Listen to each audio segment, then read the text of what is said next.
नमस्ते guys, welcome to the channel. आज म हजुरहरूलाई एउटा सफ्टवेयरको बारेमा जानकारी दिन जाँदैछु। आइएम स्योर यो सफ्टवेयरको बारेमा हजुरहरू प्रायले थाहा नहोला।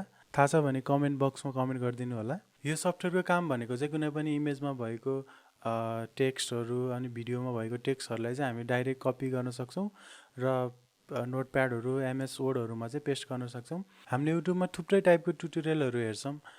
त्यसमा अब टेक्स्टहरू लेखेको हुन्छ जुन हामीले डाइरेक्ट कपी गर्न सक्दैनौँ। त्यो सफ्टवेयरको हेल्पले हामीले यसलाई डाइरेक्ट कपी गरेर पेस्ट पनि गर्न सक्छौँ। यो सफ्टवेयरको बारेमा जान्न हामी कम्प्युटर स्क्रिनतिर हेरौँ है त। यो सफ्टवेयर डाउनलोड गर्न सिम्पली हामी माइक्रोसफ्ट स्टोरमा आउँ। माइक्रोसफ्ट स्टोरमा आएर त्यो सफ्टवेयरको नाम चाहिँ माइक्रोसफ्ट पावरटोय रहेको छ। त्यो सफ्टवेयरको नाम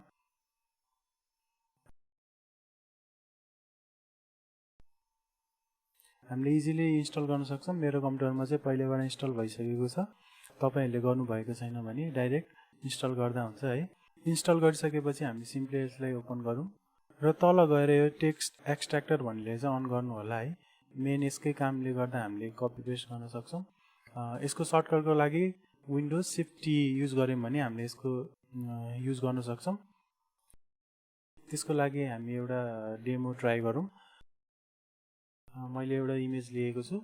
यो एउटा इमेज फर्मेटमा छ। यहाँ टेक्स्ट छ।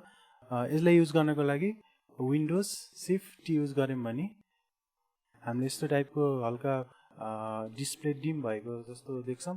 यो कर्सरको ठाउँमा यो प्लस आइकन आएको जस्तो देख्छौँ। अब हामीले कुन चाहिँ टेक्स्टलाई कपी गर्नु छ त्यसलाई सिम्पली हामी ड्र्याग गरेर त्यति सेलेक्ट गर्छौँ र यो कपी भइसकेको छ। यसलाई सिम्पली पेस्ट गर्नको लागि हामी नोटप्याडमा जाउँ।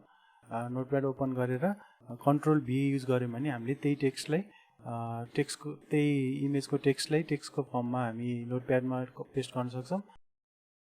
This much for today guys. आगामी दिनमा पनि म यस्तै टाइपको भिडियोहरू लिएर आउँछु। त्यसको लागि च्यानललाई सब्स्क्राइब गर्न नभुल्नु होला।